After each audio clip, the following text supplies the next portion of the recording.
Yan. Okay, good afternoon mga kaigsuunan. Ngayon ay Sunday ng hapon.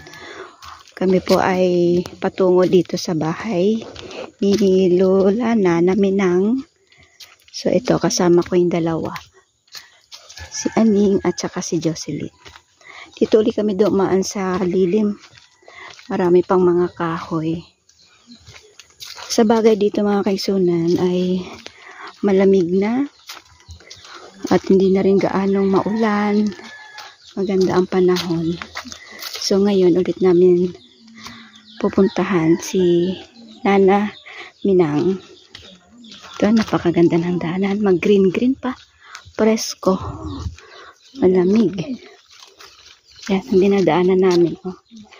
Bangin. Kunting ano lang dito. Kung maling galaw mo lang, hulog ka na dyan. Kaya ingat-ingat lang. Okay.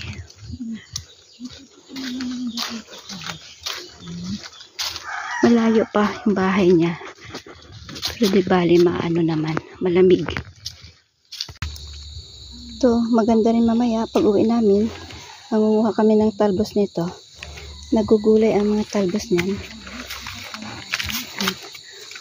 Okay. Paakyat kami. Paakyat na.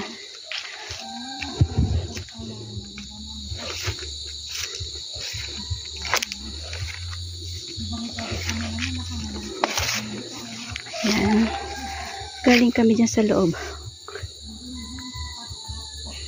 Sa loob ng kakahuyan. Ang ganda. May mga kuliglig na. Sumikat yung init. Mataas ito mga kaigsuunan, oh. Yan, walang eroplano ngayon.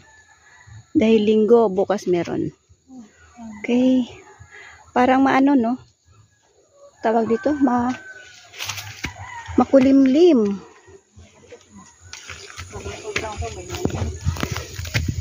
Umabot na kami dito sa bahay. Nana Minang.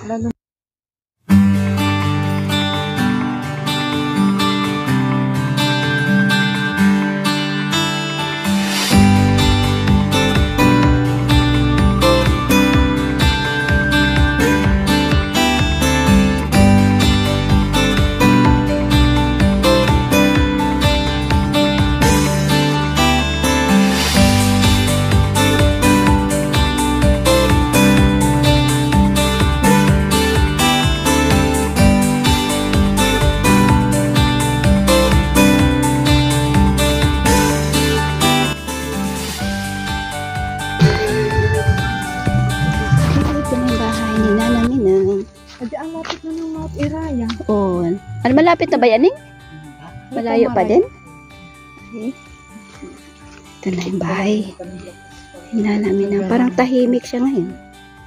Tahimik si Nana Minang. Ayan, nakatali pa rin yung bahay. Hello po! Good afternoon! Ay! Sige. Ayan, nakatali. Tapos turi po asa sa bahay. Oh, yun ang bahay nila Lily. Ganito ang ginagawa namin kapag ganito may bagyo, tinatalian yung bahay. Ayan. Para hindi ilipad ang mga yero. Yan. Okay, ayan, taling-tali pa rin ang bahay ni Nana Minang. Yan, para hindi ligtas sa bagyo. So dito mga kaigsuunan, dati dalawa sila dito magkapatid. Pareho silang babae. Yeah. Inuwi na doon sa bayan. Doon na nakatira. Kasi may katandaan na nga din. Pero ito si Nana Minang. Ano na siya eh? 84? 84 na siya. Pero mas gusto niya pa rin dito. Sa bukid. Tumira. Kahit na meron naman siyang matutuluyan doon sa bayan. Gusto niya pa rin dito.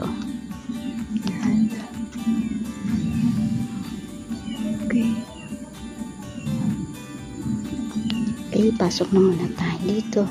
Ang ganda ng kanyang paligid, oh. Puro bulaklak. Mahilig siya sa mga halaman. Ang ganda ng kanyang bahay sa puro halaman.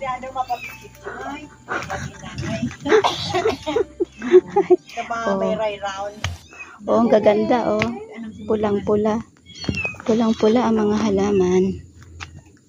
Yan. Okay. Pasok na kami. Tsuran ko lang mga kaigsuunan yung ano dito. Ang ganda talaga ng tanawin dito. Ito yung orchids. Pag namumulaklak yan, kulay white ang bulaklak nito. Yan. Kasabihan nila, kapag namumulaklak na ito ng puti, tag-ulan na. Yan ang Mount Iraya dito. O, parang ano niya. Ganda ng ano niya ngayon. Tapos na kami mag-Bible study. Bata na yan. 3 and 5. 3 in 1.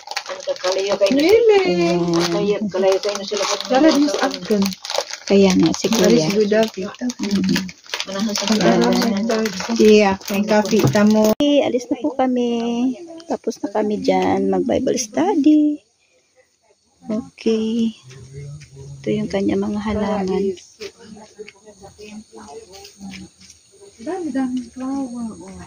Kait na patunis ng mga ilo. Yan. Yan ang flower ng ano. Nagmangolekta. Ano nga ba ito, Adeline? Sigarilyas? Ay, Sigarilyas. sigarilyas. Tawagin dito, puhog. Panahon na ngayon, no? Marami na silang bunga. Yan. Ang daming bulaklak. Yan. So, mga kaigsunan, tapos na kami dito sa bahay ni Nana Minang. Kami uuwi na. Babalik ulit kami dyan sa linggo. Ito yung kanyang bukid. Lapit lang sa bahay niya rin.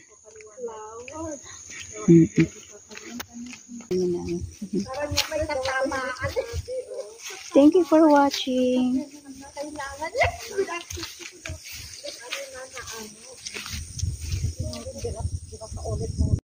Yan, bababa na naman kami. Pababa. Ayan. Ayan ang landing.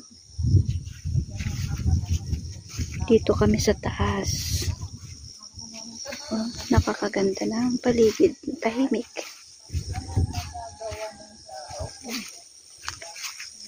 Kaya si Nana, hindi na siya nakakababa. Kasi mahina ng kanyang tuhod. Kaya nanatili na lang siya dyan sa taas.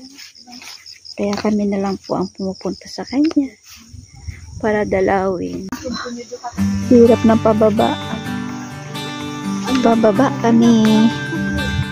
Yan, hawak.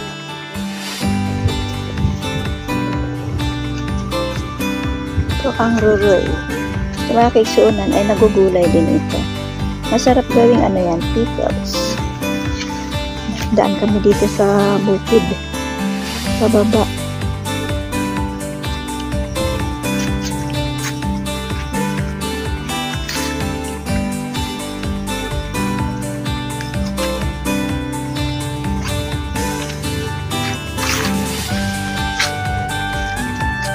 Kuha lang ako ng sili. Magluluto ako ng tinola. Libre naman ito. Ayan. Okay. Marami na. Ayan. Libre na tayo. Sa ating gagawing tinola. Papaya na lang ko lang.